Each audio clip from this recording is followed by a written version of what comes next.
Hey there and welcome to Get Indie Gaming.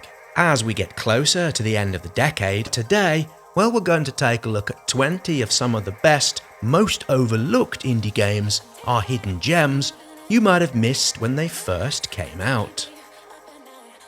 First up, and in no particular order until we get to the pointy end of things, Botanicula from the creators of Machinarium, well, it came out in 2012.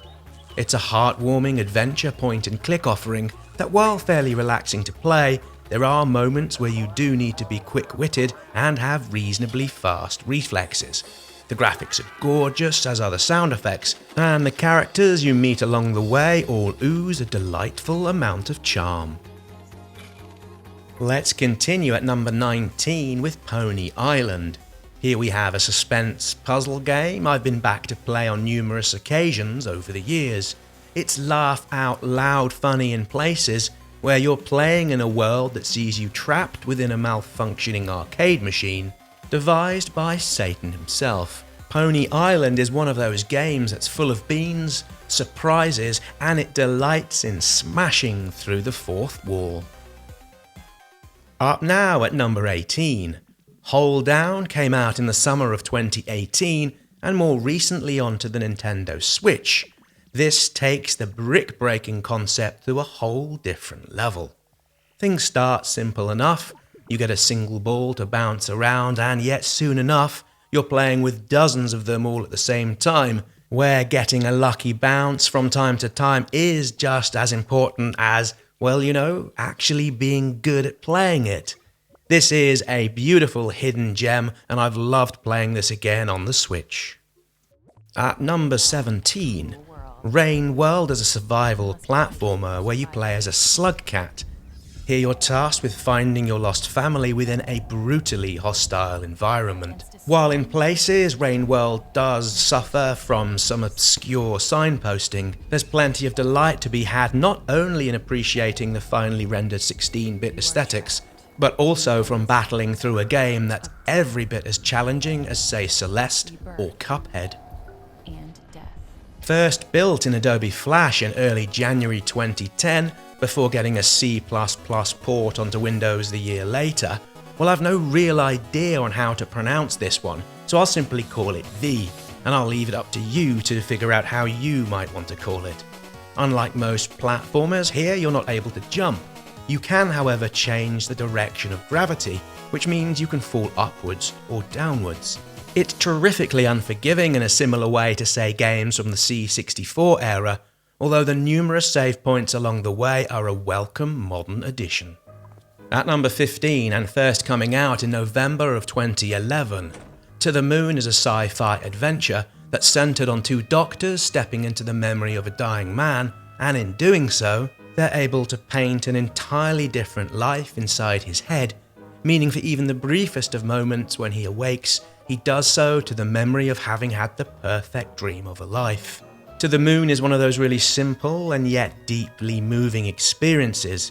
Its brilliance comes from how deeply moving the story is and the connection it makes with you, the player. Thomas Was Alone slots into the number 14 position, and like V from earlier in the list, it first emerged as a Flash-based browser game in October of 2010, before coming to home PCs in July 2012. Now this puzzler is really all about jumping, and how it uses this, arguably the most basic mechanic in gaming, to be the be-all and end-all of the action. Here you utilise the various characters' jumping abilities to solve puzzles and progress. Thomas Was Alone was also the first time I understood how a procedurally generated soundtrack, how it kind of works, and the value the sonics from the movements through electronica, choral and even chamber music enhance the whole affair. At number 13, and from late 2012, featuring the voice of Terry Gilliam, Unfinished Swan is a 2-hour picture book journey that offers a serene setting that in places feels so peaceful and relaxing. It's the visual equivalent of a warm blanket over the knees with a cup of hot chocolate cupped into your hands. There's nothing here to challenge you, and that's the point. This is about giving in to the story, the music, and the aesthetics. At number 12, and something completely different to anything else on this list, while Nidhogg may look super garish and blocky, it is one of the best melee-based competitive games ever made. Okay, to get the best out of it, well, you do need a willing playing partner, but if you do, it's the kind of game you can leave alone for a month or so and easily jump straight back into it. It's bright, it's brash, and it's damn fine fun. Welcome to Wilmot's Warehouse. Out this past summer onto Steam and the Switch, Wilmot's Warehouse is an understated game about organisation and mental recall. Here you play as an ever so cute little cube, funnily enough called Wilmot.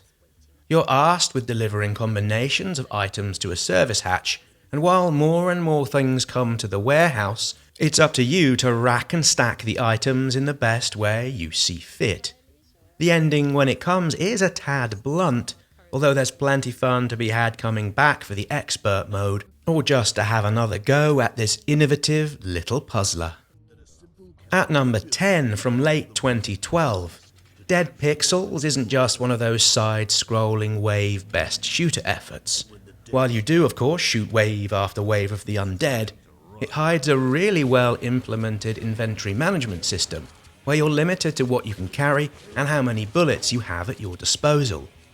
While you are able to buy loot, ammo and more guns from shops along the way, you can't carry anything with you, and if you have too much you end up moving at a snail's pace, which is no good for anyone. Like Nidhogg before it, Dead Pixels is most fun in co-op mode, although the single player is nicely executed and worth playing through a good number of times.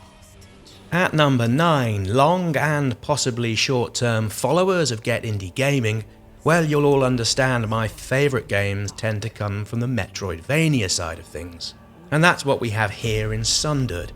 This hand-drawn, beautifully animated and scrappy affair has the twist where you're able to resist or embrace ancient eldritch powers with an ever-changing landscape and hordes of enemies, with some utterly fabulous boss battles here in for the bargain. Sundered came out in the summer of 2017, and it's woefully unappreciated. It can be enjoyed in single or couch co-op modes for up to 4 people. From late 2018 and coming in at number 8, Kingdom 2 Crowns is a side-scrolling strategy hybrid with resource management systems within, as you can see on screen now, some top-notch pixel art. It's all inspired by the landscape, architecture and culture of feudal Japan. I had the most enjoyment playing this in campaign mode, although the co-op options are also a great way of spending time with friends and relatives. Next up at number 7, The Swapper is a sci-fi inspired narrative-based puzzle game which came out in 2013. New players will find the brain teasers every bit as fresh and ingenious as those who came to it when it first launched. The graphics are exquisite and the soundtrack to go along with it perfectly helps to create the mood, which is decidedly eerie. Coming in at around 5 to 6 hours of playtime, The Swapper is perhaps one to dive into over the course of a wet and windy weekend. At number 6, Linelight is another puzzler which launched in early 2017. Now it's super minimal in what it does, and yet it is cramped full of variety in the puzzles it asks you to solve. It's not overly difficult though, and I'd go as far to say it's on the chill side of the puzzler genre, although it's always clever and will have puzzle fans wide-eyed with appreciation at something so simple and yet so deep with what it does. Moving into the top 5, we have Pyre. This came from the stellar year for indie gaming that was 2017. Pyre is one of those games when first played, you quickly realise that there's very little, if anything else, quite like it. It bridges the gap between fantasy-driven adventure, visual novels, and it comes with a twist to the sport that is basketball. Truthfully though, for me, the sporting aspect took a back seat to the enjoyment I took from the narrative and snappy dialogue between the protagonists. They all come across so natural, and the sort of folks you'd really quite get to like. At times I felt the basketball elements were a tad samey, although as a way of moving the story forward, These sections are like little breathers in the overarching tale. Come the end, and without spoilers, the payoff is delicious and well worth sticking around to see.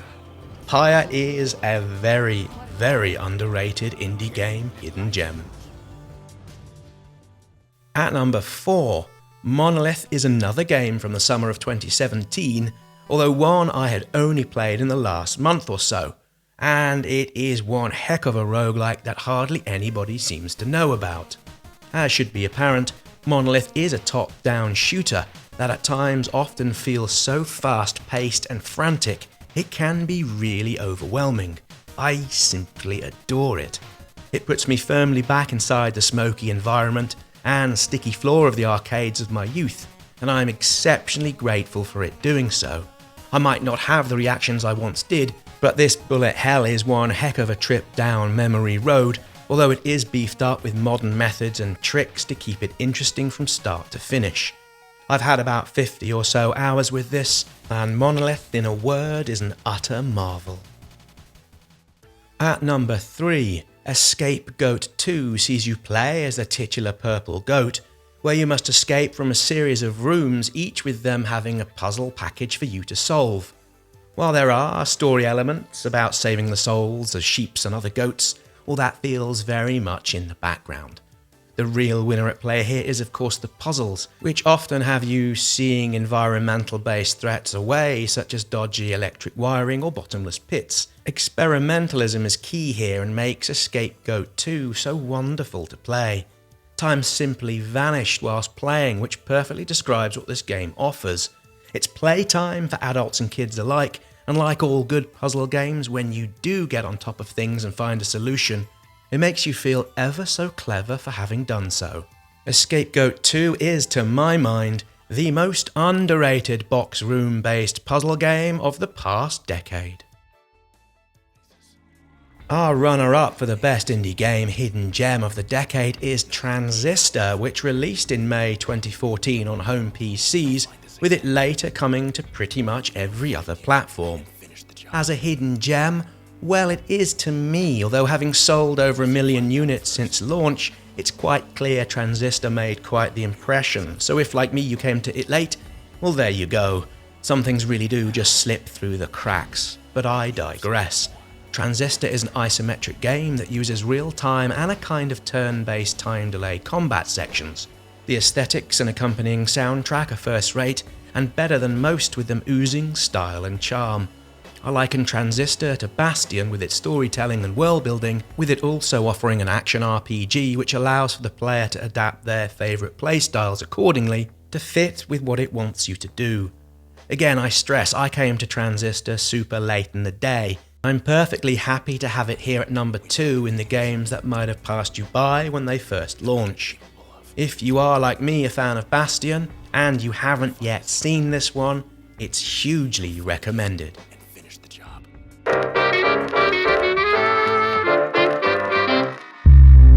At number 1, we have Sexy Brutale.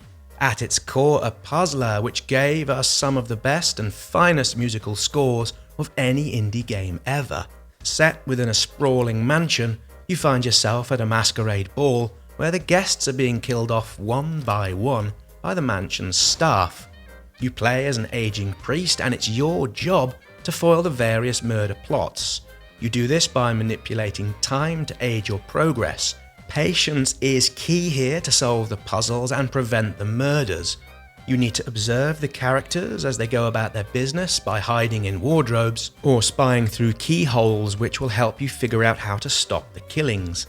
The initial puzzles offer an easy introduction to the game, with things ranking up in difficulty in what seems like a linear level. The time travel elements, key to the game's premise, is a marvellous touch.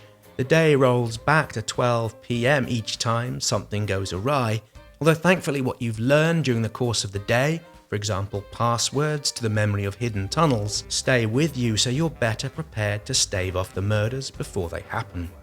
At times, particularly towards the end of the game, it has a few jitters with the narrative, although comparing it to other major puzzlers of the last 10 years and other indie games that are less well known, the Sexy Brutale is to my mind the best of the bunch.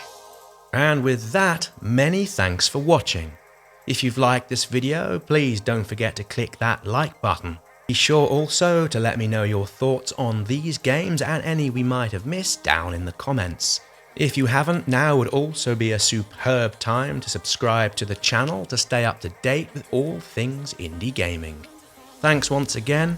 I look forward to seeing you all here soon for more videos.